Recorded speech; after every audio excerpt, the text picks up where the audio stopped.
Alors, La liste de Schindler est un film de Steven Spielberg qui est sorti en 1993, qui a une durée de 195 minutes.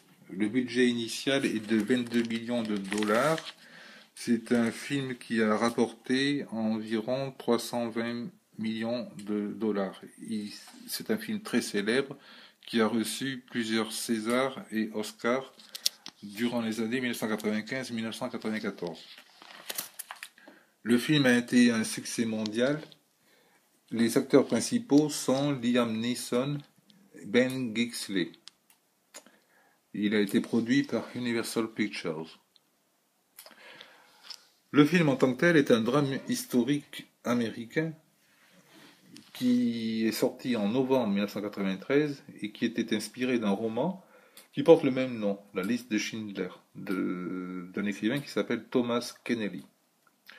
Le thème principal du livre et du film est l'histoire d'un industriel allemand qui s'appelle Oskar Schindler, qui a pour objectif, au fur et à mesure que le film se déroule, de sauver environ 1100 juifs qui normalement doivent être supprimés dans un camp de concentration qui s'appelle Place Zoo. Tout au long du film, l'on va voir le déroulement de l'action et le changement de comportement de l'industriel qui s'aperçoit au fur et à mesure de la dérive du système nazi qui élimine au fur et à mesure tous les juifs dans les quartiers des villes allemandes. Il va, dans un premier temps, embaucher des juifs pour uniquement gagner de l'argent, puisque les juifs sont utilisés comme main-d'œuvre à bas prix.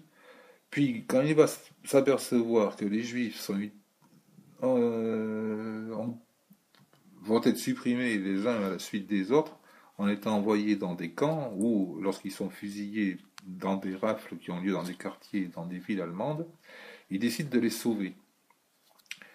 Il est membre du parti nazi, donc il croit fermement que les idées nazies peuvent arriver à sauver l'Allemagne, mais il s'aperçoit qu'au fur et à mesure, la dérive du système les entraîne vers des excès. Et la révélation sur ces excès a lieu lorsqu'il voit et qu'il assiste à la liquidation du ghetto de Cracovie, où l'on voit une petite fille au manteau rouge qui est perdue dans un massacre alors que les gens sont sortis de force dans les rues et fusillés par les soldats allemands, ce qui choque énormément Schindler. À partir de ce moment-là, il essaye, avec son comptable, qui s'appelle Isaac Stern, qui est joué par Ben Kingsley, de sauver le plus de vies possible. Il il décide, en ayant des contacts avec les chefs qui s'occupent de différents camps dans lesquels sont enfermés des juifs, d'acheter 1100 juifs, hommes et femmes, pour les abriter en les embauchant dans une usine d'armes qu'il vient d'ouvrir. Il décide de rédiger alors une liste avec son comptable qui contient les noms de ceux qui seront sauvés.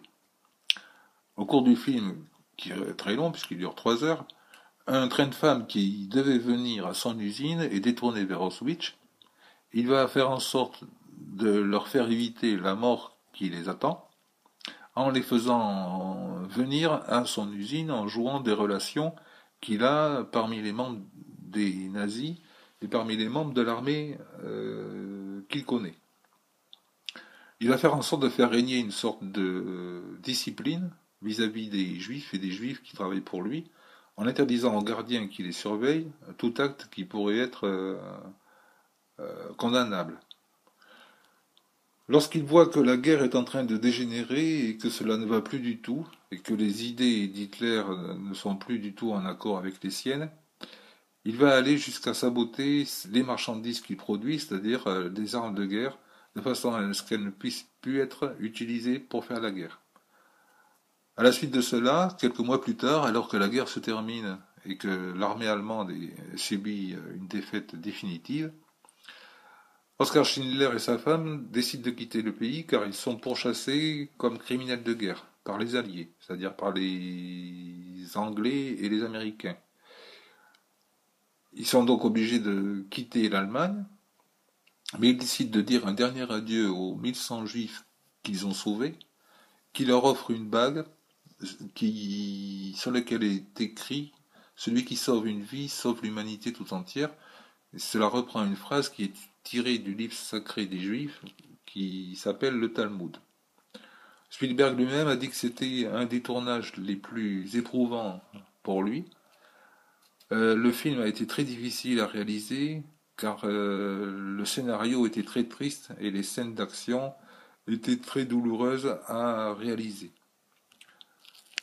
La musique qui accompagne le film a permis de faire connaître et reconnaître internationalement John Williams, qui a écrit une de ses plus belles partitions, qu'il a travaillé avec son complice, qu'il connaît très bien, Steven Spielberg.